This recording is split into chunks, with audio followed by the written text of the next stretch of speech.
All right, so we found that dream home and now we're ready to make that offer, right? Well, today we're going to be going over behind the curtain scene of how do we make an offer for that house.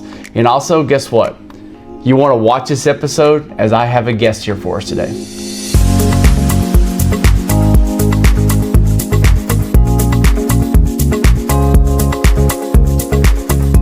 Happy days, everyone. Welcome to the Hill Country Real Estate Show. Real pleased to be out here with you, and I am here with a guest today, the lead in my team lead, my mentor, Mr. David Abrahams of the Abrams Real Estate Ties team. I know I screwed up your name. I do it every single time. That's all right. I always say on the phone, I say it incorrectly so people spell it right, but it's Abrams, but it's spelled Abraham, so no worries. So David, just kind of like audience and everything else is like, tell everybody a little bit about you and about your team. Yeah, so I'm a retired Army officer. After serving for 32 years in uniform, I decided I wanted to do something completely different, and so I started out in real estate when I retired in 2019. Mm-hmm. Within the second year, I had become the Phillips Brown & Company Rookie of the Year and made the top 10 individual realtors list in San Antonio. That's with the San Antonio Business Journal ranking. It's not something I paid for. It's just based purely on sales volume. Which is really just an indicator of how well we take care of our clients. And then after one more year of really high number of transactions, decided that I better start a team. And so team made the top 10 list for small teams 2 years ago. And then this year coming up, we made the top 10 list for medium teams. So we continue to serve our clients well, show them how much we care and do what we say we're going to do. And as a result of that, we continue to have success, and we learn a lot with every transaction. So what's been going on is been breaking it down. I told you, is like we've talked about assessing your goals. We talked about the importance of having the pre-approval. Then you go back and refining the search to really like narrow down that must-haves and nice-to-have list and fit it into this square peg hole of getting that mortgage pre-approval. So we found that dream home. And now we're wanting to make an offer on that home. Mm-hmm. And that is one of the most intimidating things when it comes to buyers sometimes. So in your mind, what is one of the most first things that a buyer needs to understand about making an offer? Now, once you've found the home that works for you and you start getting into the nitty gritty of whether, how to make an offer, the big thing is you and your real estate agent need to go through the sold comparatives for that home. Typically it's a similar floor plan, should be in the same neighborhood if it's a kind of a medium size tract home. It should be within 1 mile if it's not in the same neighborhood or in the same school district. But those are the sorts of things. Location and school districts are probably primary factors that create value in a specific area where value can be seen as similar. Similar floor plan, size, and location. And then probably the most important thing is recency. The market shifts back and forth all the time. So if you're looking 2 years back at a home price to compare to a home, a home sale to compare to a home that's on the market now, it's not going to be accurate. 3 to 6 months, maybe a year if you have to, if there's just not enough sales in that area, which is the case here recently because sales have been slow. So look at those comparatives. Your agent should explain to you the price per square foot model. And so when you're looking at two houses that are similar, very similar floor plans, but not exactly the same, but in the same, all the other criteria apply, that price per square foot is how you transition from one house to another in terms of determining value. Now, one thing I always talk about buyers, and we've talked about this too, is like mindset, because like when you're about to make this big investment, whether, I don't care if it's at $150,000 home all the way up to the $1 million home, there's always emotions built into it. Yep. And I've even had this conversation recently with a friend of mine where he's so emotionally involved because he's looking at the things inside of the house and not comparative, like the size of the house, the builder of the house, same neighborhood, that he potentially may be overpaying for a house. How do you get out of that emotional mindset? Well, I mean, we're talking about a very personal thing. We're talking about a place where you're going to live, where you're going to raise your family. I mean, I think the home the choice of a home is really the choice of your lifestyle. So it's super personal, and it's really difficult to take emotions out of it completely. I would say that you want to look at factors of a property that are unchangeable as your first priority. Like, can you live with the location? Does it have the right configuration of open space, sequestered space, bedrooms, bathrooms that supports your lifestyle? Is the yard big enough to accommodate your pets or your play set or your future swimming pool if it doesn't have one? Those are things you can't change once you've signed on the dotted line. You can change your countertops, you can paint a room, you can put a different type of toilet in. Those are things you can change. Depending on where you buy in terms of how high to your max, you can even move a wall. Like, there are things inside the property that you can change, but you can't change the location. You can't change some of the physical characteristics that come with the lot and the structure of the house. So that's probably the best way, as an objective look at what you can change in the future and what you can't. And then when you look at that pricing model, you account for those things that you want to change in your offer. You say, look, I'm going through this right now with a client.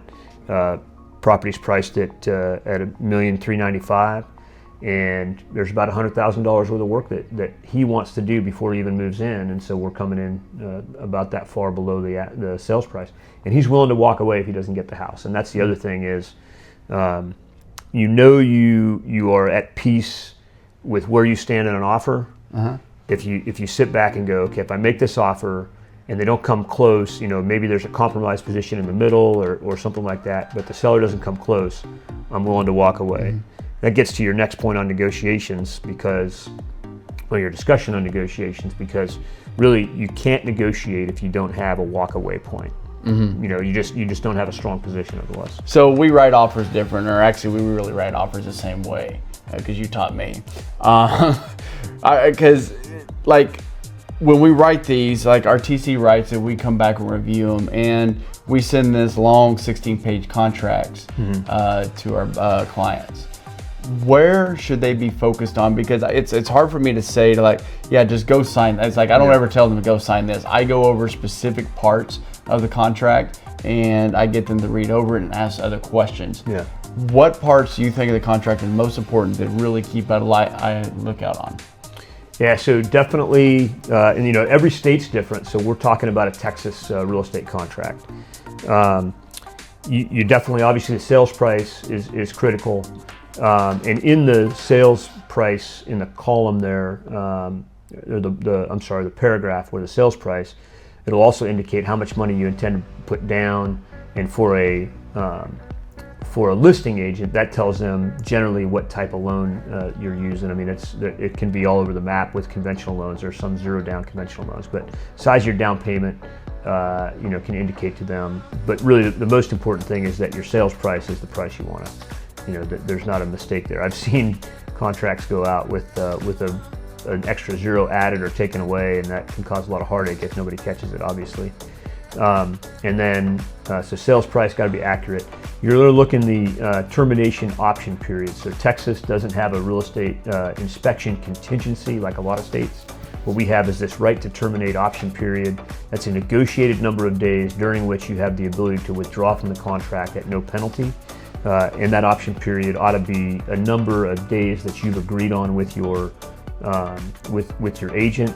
And during that number of days, your agent says, yes, we can get the inspection done and still have time to negotiate repairs. So that's your termination option period.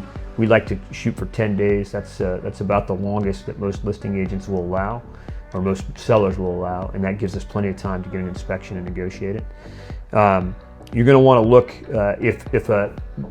you're going to want to look in paragraph 22. That's where all the attached addendums should be. You should have an HOA addendum that says who's paying for the HOA documents. You should have, if there's a refrigerator, washer, dryer, anything that's not a fixture that's transferring with the property, you're going to want to see a non-realty items addendum to make sure that stuff transfers. Solar panels and water softeners are two big deals. You want to make sure that if they're not leased, if they're owned, that you have the appropriate documentation for that, so you don't wind up having to haggle over who's paying for them at closing. Let's see, your closing date is critically important, obviously, because that's the date that kind of determines once you sign, you own it. And so your loan has to be able to be completed by then. Most lenders can get it done in 30 days. Some can even get it done in 21 days. But there's some variables that occur, especially during the busiest time of the year from like March through July. And then also, so that can kind of, when I say variables, your timelines can increase a little bit because there's a lot more pressure on appraisers and inspectors and lenders to get more deals done when there's more buyers in the market.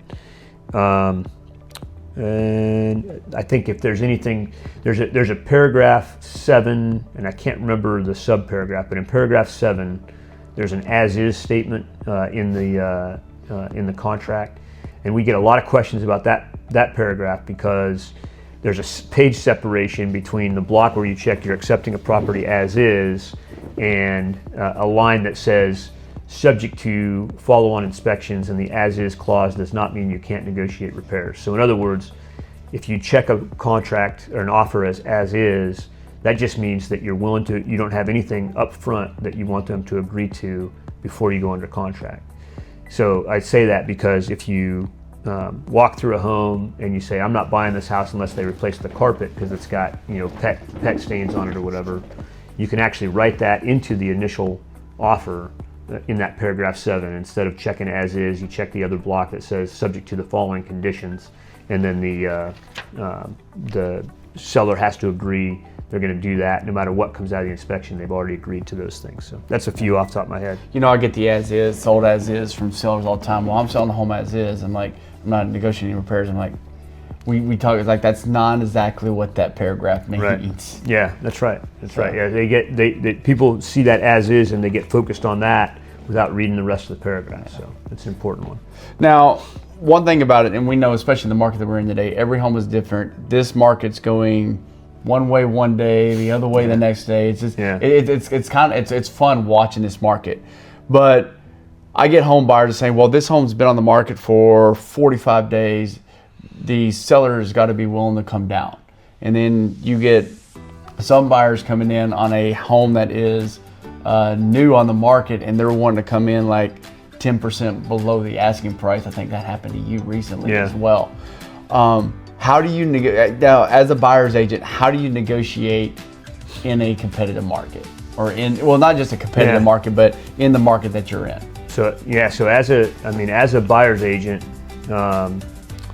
and as a buyer, obviously your perspective is going to be different than the seller. I think the first thing that you need to know is ultimately a seller doesn't have to sell, right? So you can make whatever offer you want to make, but there has to be an understanding that sellers have agency and they have ownership, and so there's always going to be some sort of back and forth. I get a lot of agents say, "That's my offer. I'm not going to budge," and it's like, okay, don't expect then that if something comes back that you're still going to get the house.